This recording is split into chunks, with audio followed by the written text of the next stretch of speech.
The moving truck had barely pulled away when I first met Karen Reynolds.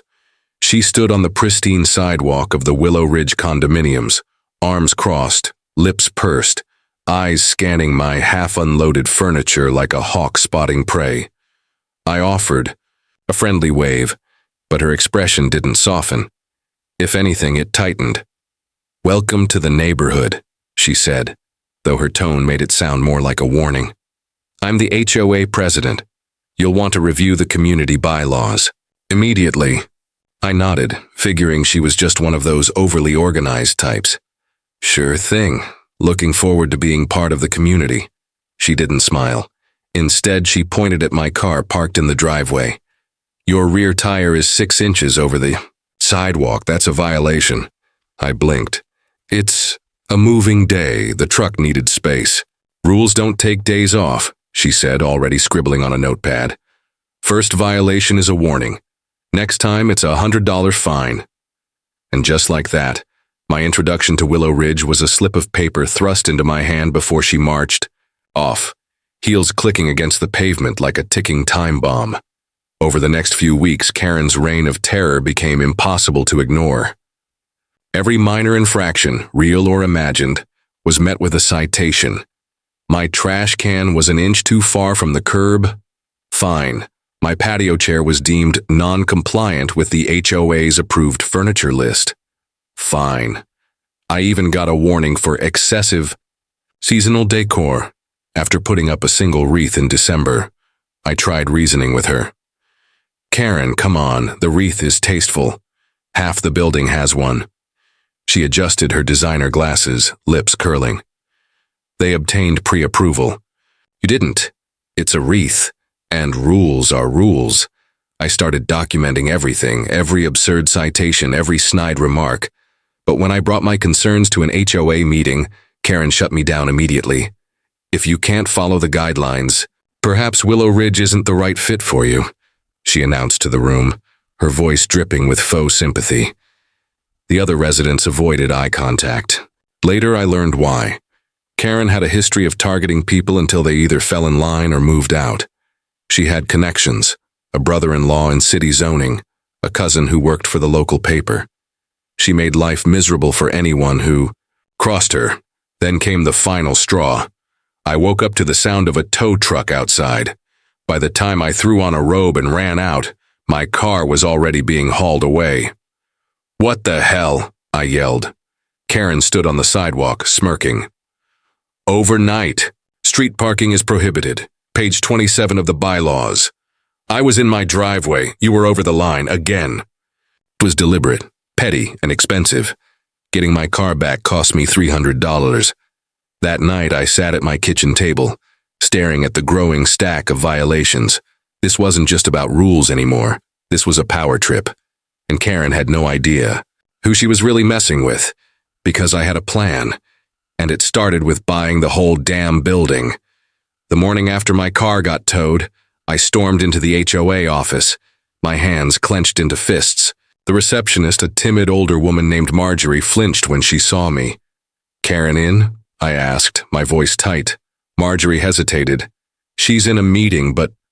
I didn't wait. I pushed past her and threw open Karen's office door. She sat behind her desk, sipping coffee, looking like she'd been expecting me. "Ah, Mr. Carter," she said smoothly. "I assume this is about your vehicle." "You towed my car from my own damn driveway," I snapped. She sighed, as if explaining something. "To a child.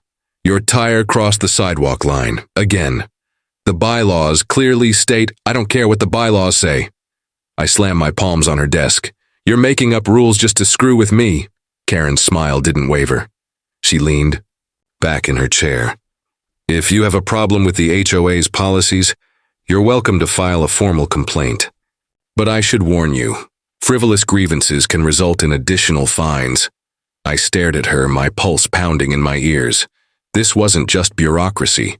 This was personal. And then, 2 days later, it got worse. I came home to find an official notice taped to my door. "Violation, unauthorized landscaping." I hadn't touched the landscaping. I called the HOA immediately. Karen answered on the first ring, as if she'd been waiting. There's a weed in your flower bed, she said sweetly. Per section 14.2, all exterior vegetation must be maintained to community standards. A weed, I repeated flatly. A dandelion, to be precise. I hung up. That night, I dug through the HOA bylaws, searching for any loophole, any way to fight back. But Karen had covered her bases. The rules were vague enough that she could interpret them however she wanted, and strict enough that she could bury anyone who challenged her in fines and legal fees. Then, the real bombshell dropped. I was at work when my boss, Richard, called me into his office. His expression was grim. "Sit down," he said. I did. "Look, I don't know what's going on," he began, rubbing his temples. "But I just got a call from someone named Karen Reynolds. She's the president of your HOA?" My stomach dropped. "What did she say?" Richard sighed. "She claims you've been harassing her, that you're a disruptive tenant, and that your behavior is concerning. She implied that if the company kept you employed, there could be reputational risks." I nearly laughed. "You're kidding. She's trying to get me fired over." "A damn HOA dispute?" Richard held up a hand. "I don't want to get involved in your personal life, but she was very persistent, and she mentioned she has connections at the Tribune." Of course she did. "I'll handle it," I said through gritted teeth. But Karen wasn't done. The next morning, I arrived at work to find an envelope on my desk.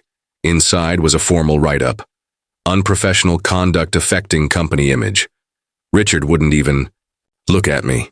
And then at noon it happened. I was in the lobby grabbing coffee when Richard approached me, his face pale. Few co-workers lingered nearby, pretending not to listen. "I'm sorry," he said quietly, "but we're going to have to let you go." The words didn't register at first. "What?" "Effective immediately. HR will send you the details." The lobby seemed to spin. Karen hadn't just fined me. She hadn't just towed my car, she'd taken my job. As I stood there, stunned, my phone buzzed. A new email notification? It was from the HOA, another violation notice. This time for exterior clutter, a single potted plant on my balcony. That's when it clicked. Karen didn't just want me to follow the rules, she wanted me gone, and that's when I decided if she wanted a war, she'd get one. The days after getting fired were a blur of anger and sleepless nights. I sat in my condo staring at the growing pile of HOA violation notices, each one more absurd than the last. A crooked mailbox, a non-compliant doormat. Even the way I'd parked my bicycle on my own damn patio was suddenly against the rules.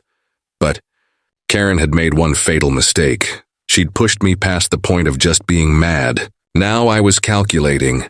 I needed leverage. I started digging. Late nights spent scouring public records, HOA financial statements, anything I could find. At first, nothing stood out, just the usual petty bureaucracy. But then, buried in the meeting, minutes from 2 years ago, I spotted it. A $15,000 landscaping renovation approved by Karen. Except the landscaping had never happened. I dug deeper. More discrepancies. Maintenance fees that didn't match the work done. Mysterious consulting fees paid to a company that didn't seem to exist. Karen wasn't just power-hungry. She was stealing. I smirked, taking a sip of coffee. Got you. But evidence wasn't enough. I needed power. Real power. That's when the idea hit me. The Willow Ridge complex wasn't owned by the residents. It was owned by a shell company, some corporate landlord who never intervened as long as the checks cleared. But if I could get control of the building itself, I called an old college friend, Mark, who worked in real estate. "Hey, you still handle off-market property deals?" I asked. "Depends," he said. "You looking to buy or sell?" "Buy," quietly. I gave him the details. He whistled. "That's a big ask. Those places don't come up for sale often." "I don't need often," I said. "I need now." 3 days later, Mark called back. "You're not going to believe this. The LLC that owns Willow Ridge is looking to liquidate. They've got cash flow issues." I almost laughed. Perfect. Using the last of my severance pay and a loan against my 401k, I formed my own LLC, under a different name, of course, and made an offer. Full asking price, no contingencies. Karen never saw it coming.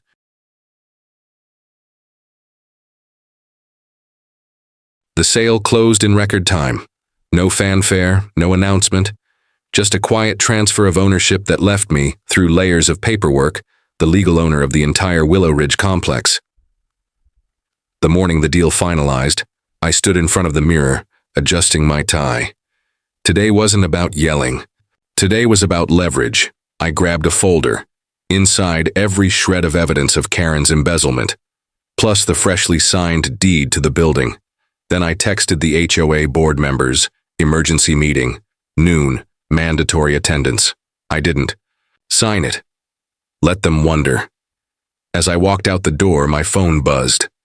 Another violation notice, this time for unauthorized exterior lighting. Apparently my porch light was too bright. I smiled. Karen had no idea the lights were about to get a whole lot brighter. On her, this response is AI generated, for reference only. The HOA board members shuffled into the lobby of the Willow Ridge, complex confusion etched on their faces. No one had called an emergency meeting before, especially not with a vague, unsigned demand. Karen was the last to arrive, her heels clicking sharply against the marble floor as she scanned the room. With narrowed eyes, "What is this about?" she snapped, arms crossed. "Who called this meeting?" That's when I stepped forward. I did. The room went silent. Karen's lips curled into a smirk. "Mr. Carter," she said, voice dripping with condescension, "you don't have the authority to call a meeting. In fact, given your recent behavior, I'm surprised you'd even show your face here." A few board members shifted uncomfortably. One of them, an older man named Gerald, cleared his throat. "Karen, maybe we should just hear him out." "No," she cut in. "This is a waste of time. If he has a complaint, he can file it through the proper channels." I smiled. "Oh, I'm not here to file a complaint." I reached into my folder and slid a single sheet of paper across the table. Karen glanced at it, then froze. It was the deed. My name on it. "What is this?" Her voice wavered for the first time. "Proof," I said, "that as of 9 a.m. this morning, I own Willow Ridge." The room erupted, gasps, murmurs. Gerald's jaw dropped, Karen's face drained of color. You can't," she sputtered. "Already did." I tossed another stack of papers onto the table. "And since I now control this building, I've reviewed the HOA's financial records. Funny thing, there's over $50,000 missing. Fake invoices, phantom contractors, all approved by you, Karen." Her hands trembled. "That's a lie." I pulled out my phone and tapped the screen. A recording of her voice played. "Just mark it as landscaping. No one checks the books." Her face went white. "You've been embezzling for years," I said. "And, as the new owner, I'm dissolving this HOA board. Effective immediately." Karen shot up from her chair. "You can't do that." "Already did," I repeated. Then I turned to the others. "Gerald, you're interim president. First order of business? Evicting Karen for breach of contract and fraud." Karen lunged for the papers like she could shred the truth. "This is illegal." "I'll sue, Actually," a new voice cut in. We all turned. 2 police officers stood in the doorway. "Karen Reynolds," one said, "we have a warrant for your arrest. Fraud, embezzlement, and falsifying documents." Karen's knees buckled. No, this is a setup." The officers cuffed her right there in the lobby, her shrill protests echoing as they led her away. I looked at the remaining board members. "Anyone else have questions?" Silence. Good. Meeting adjourned. As I walked out, my phone buzzed. A text from my old boss. "Heard what happened. Any chance you'd consider coming back?" I smirked. "Sorry. Too busy being a landlord." The news spread. Through Willow Ridge faster than one of Karen's violation notices. By the next morning, half the residents had left bottles of wine or thank you cards at my doorstep. The other half just stood in the halls, grinning at me like I'd pulled off a bank heist. Gerald, the new interim HOA president, wasted no time reversing Karen's reign of terror. All her petty fines?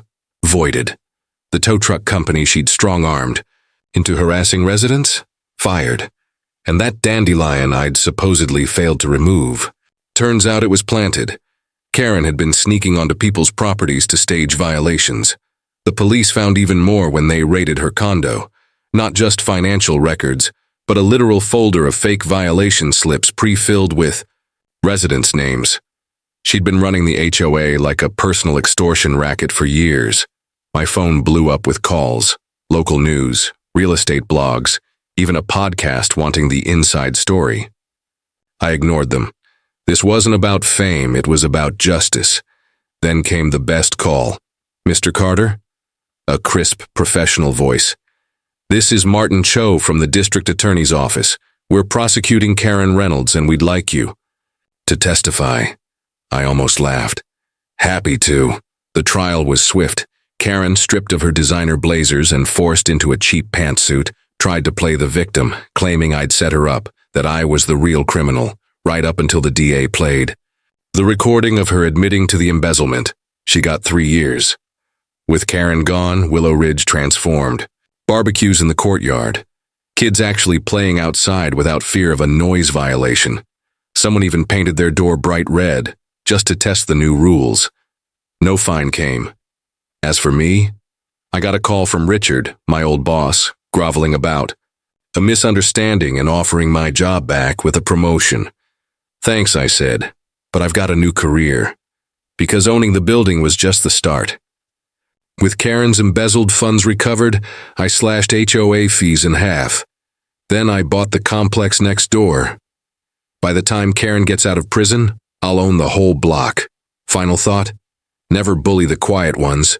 They might not just own the building, they might own the judge, the jury, and the damn prison cafeteria too.